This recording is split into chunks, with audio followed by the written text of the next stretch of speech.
5 steps, we're gonna hit them fast. Step number 1 is you need to identify who you want to work with. I'll give you a prime example. I had one client who came into our coaching circle on a given week and she said, Justin, I'm getting referrals from a divorce attorney. And someone else in our coaching group said, oh my goodness, brilliant idea. I know one, right? Went out. A couple weeks back, they came back and said, I got a referral as well, and I don't like it. It's really sad to me. Like, divorces are sad to me, right? And they're like, I got referrals coming, but they're not really the referrals that I want. And the other agent who was getting them, she's like, no, I disagree. I went through a divorce, and it's really hard. Like, it rocked my world. And that's my mission. Like, I get to actually help people through that, let them know, like, hey, this isn't the end. This is the end of that bad relationship, but we're moving on to something better. Like, she can breathe hope into them, right? And like get them excited about what's next. She said it merges a great business opportunity with the work of my heart, right? And that's where business gets really fun. And that's why I'm here with you guys, right? I get to do the work that I love, is helping you how to get time back, how to build a great business without forfeiting your family, right? That's why this is my heart work, okay? So you got to ask yourself the question, who do I want to work with? Is it first-time home buyers? Now you have to ask yourself, is it a good business opportunity right now? First-time home buyers may or may not be, right? You may have figured it out. Other you might be like, it's real tough right now, right? It might be people who are moving into their dream home. Like, that's who I like to serve. Might be investors. It might be move-up buyers, right? Who have some equity to play in this market. It might be people like selling their final home and moving into an assisted care. You love that demographic. I don't know who it is. You're going to have to uncover that. And you don't have to have all the answers at first. It could just be a hunch. Like that client, I loved working with them. I get warm in my heart helping them through that process. Find out the who. And then the next question is this, you guys, is who is a professional? Who is a business professional who already has a relationship with that person? Okay, it's really quite simple. We're just simply reverse engineering. Who do I want to work with? Who already has the relationship? Because we've identified that building those relationships ourselves and getting to those people is difficult. But if we know the gatekeeper, the person who already works with those people all day long, and we can go find that one person, they can open the door to us time after time after time, month after month, potentially week after week. Wouldn't that be amazing? Our dream clients just brought to us, right? Sounds pretty good. So number 1, identify who, and then identify the who that can get you to the who. Okay? Again, if you have questions, I'd love to chat later. The next is you need to show up as a rock star, okay? When I showed up in Ken Harris's office, I was not a rock star. I was a solicitor. Lo and behold, I got treated like one, right? Friend, like in a courteous way, but I was dismissed from his office and nothing ever came of that, okay? So the way to do this is to seek a warm introduction. If you're trying to get to a CPA, if you're trying to get to an insurance agent, right? You either know the person or better, somebody who you know knows this person, okay? And I'll teach you the script exactly how to look at the relationships you already have to get to the relationships that you want to have. Very simple process, works like clockwork when done correctly, okay? So it's not only saying, hey, will you introduce me to your friend who's a property manager? Because your friend will probably do a lousy job. They'll be like, oh, hey, this is my buddy. We were drinking buddies in college, and I think he has his real estate license now. Like, he's a really good dude. You should meet with him, right?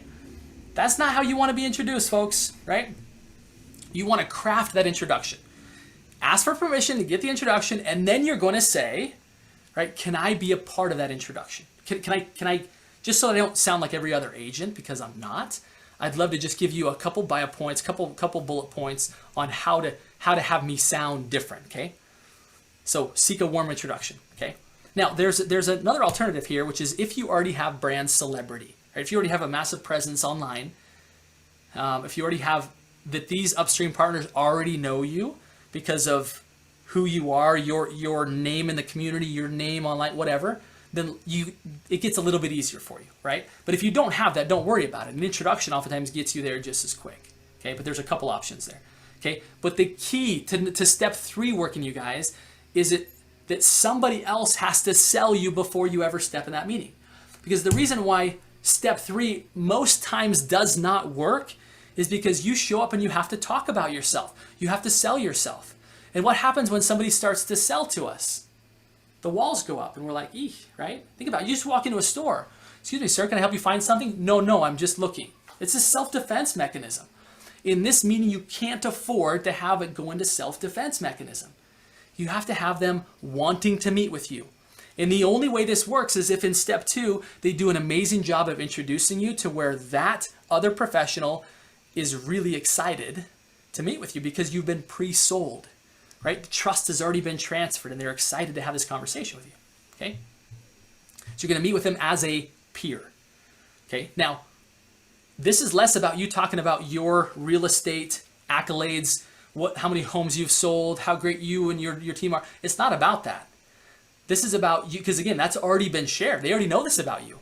You're there as a peer, almost as a business consultant, looking for what's missing in their business, looking for what they need next to get to their next goal, right? That's the purpose of you being there. Number 1 is to establish yourself as we're equals, right? I'm not here with my hand out saying, oh, by the way, I'm never too busy for your referrals. No, that might work with your friends and clients. It does not work in a B2B setting.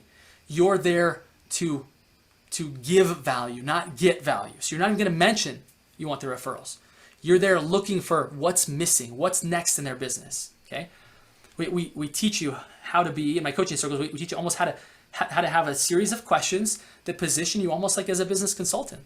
Tell me about your business, right? And these questions help you to be different, to sound different, to where they're like, well, I've never had a conversation like this with a real estate agent. That's when you know you're winning, right? Step 4, then, because when you, in step 3, you identified what's missing in their business. Step 4, you get to now go to work to add value to their business, okay? So that's step 4. You identified something. Could be that they had a marketing issue. Could be that they had, like the staff shortages.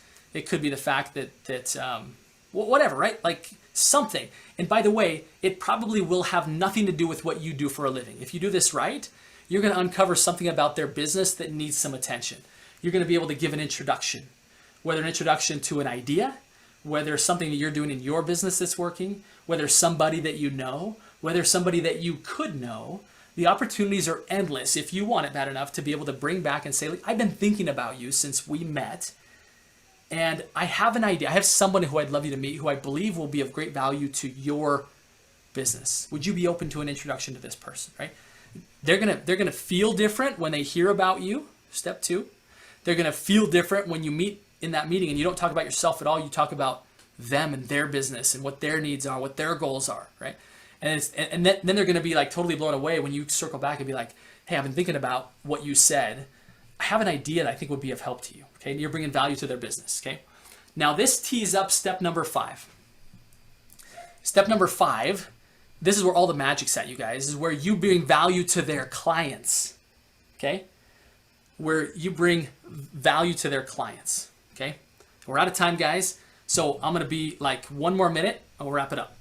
So when you're bringing value to their business, they're saying, man, I like this person in my business. Step 5 is I'm going to bring value to their clients. Because what happens here is when you find a way to bring value to their client experience, guess what? They want to put you in contact with their clients, right? They're not doing it because they know you, like you, trust you, and boy, you gave me a referral, so I need to give you one now. That's the slow model. It works. It's just slow, right? What this allows them to do is say, like, I want to put you in front of all my clients because you're helping me to solve a problem for them. That's where all of a sudden the warm referrals start to flow and they want to put you in contact with all their clients.